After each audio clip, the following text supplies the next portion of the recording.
Right now in 2026, the stock market is sitting near the highest it has ever been.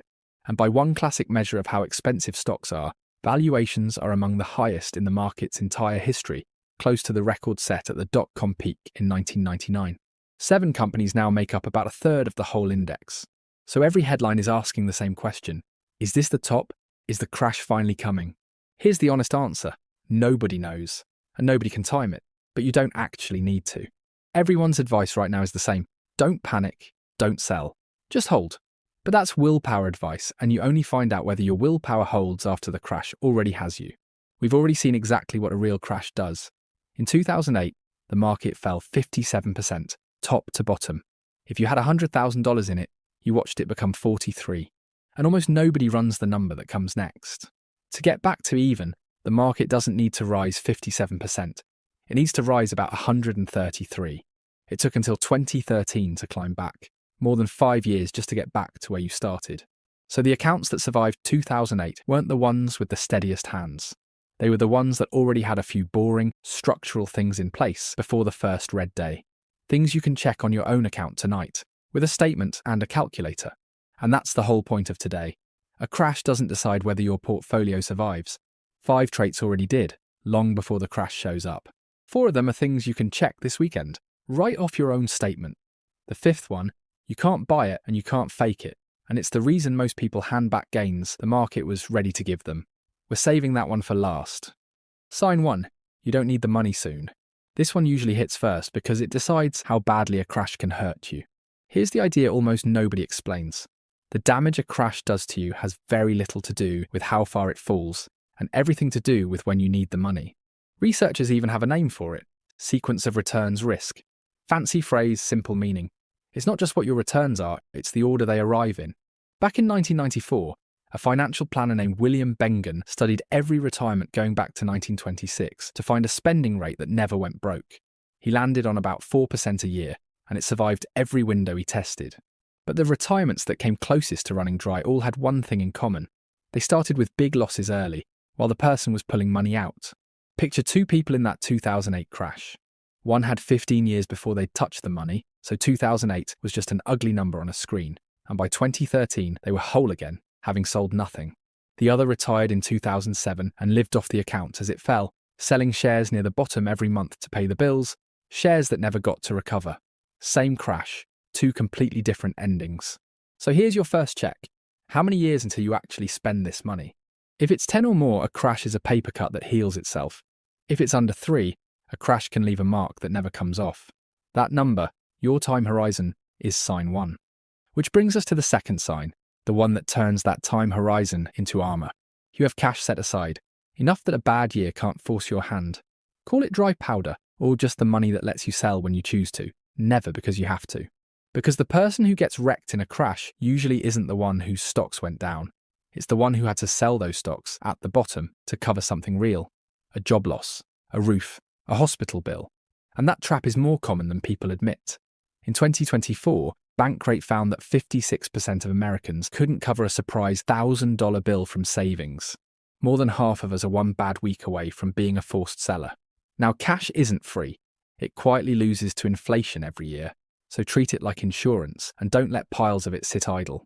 But 3 to 6 months of expenses in the bank is the whole difference between watching a crash and getting run over by one. So, second check.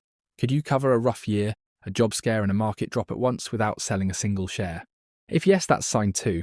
If you'd be forced to sell within a month or 2, that's the gap to close first. Which is why the third sign matters so much. And here's what a lot of finance social media won't tell you. You're spread out. You're not secretly riding on one stock. The reason comes down to one brutal piece of research. In 2018, a finance professor named Hendrik Bessembinder studied every US stock since 1926. More than half of them, about 4 out of every 7, actually did worse over their lifetime than a boring treasury bill. Almost all of the market's gains came from just 4% of companies. Read that again. The market goes up over time, but most individual stocks lose. The index has recovered from every crash it has ever had, but a single company often never does. And here's what makes this urgent in 2026. The index itself is about as concentrated as it's been in over 50 years. A handful of companies drive most of it now, so plenty of people who feel diversified are really leaning on the same few names. Now, to be fair, Diversification isn't magic. In 2022, stocks and bonds fell together, so being spread out didn't spare anyone completely.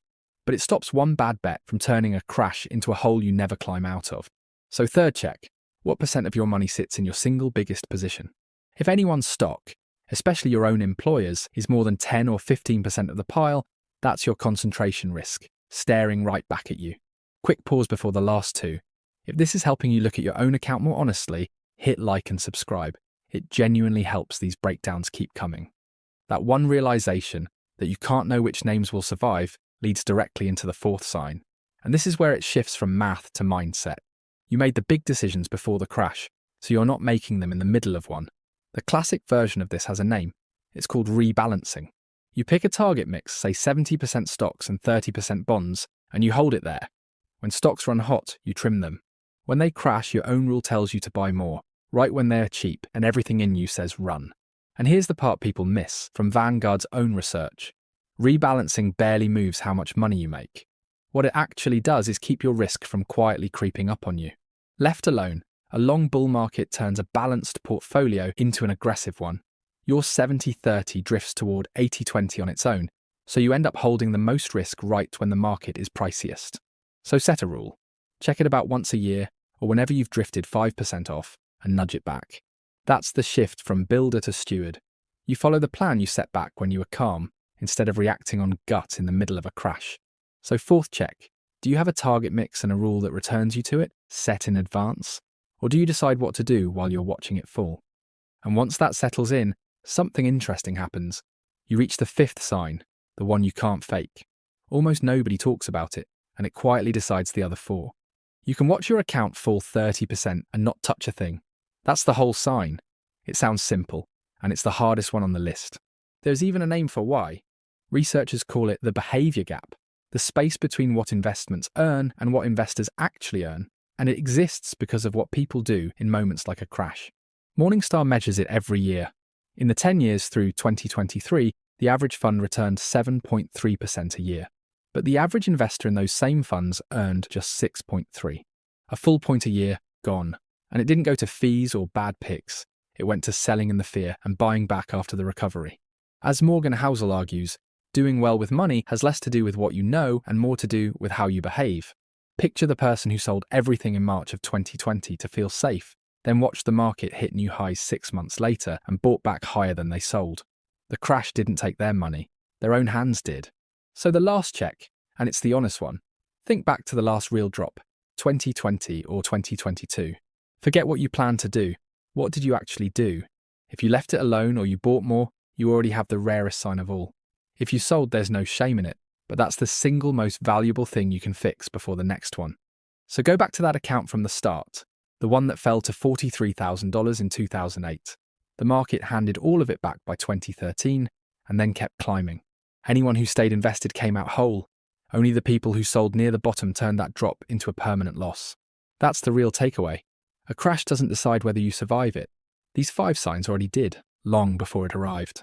And if you're still here, you probably have more of them than you thought, plus a clear idea of the one you're missing. So that's my question for you. Out of the 5, which one is your portfolio missing right now? Be honest and drop the number in the comments. If this gave you a clearer way to look at your money, do the 3 quick things that keep this channel going. Like it, subscribe so the next breakdown finds you, and share it with someone who's nervous about a crash.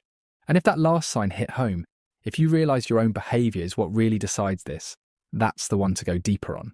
I put the whole psychology of money into a 10-minute breakdown, and it's on screen now. Go watch that one next. Because the next crash isn't a question of if, it's whether your account is ready when it comes. Now you know exactly how to check. This is MindCraft, where ideas become action, and action becomes your future.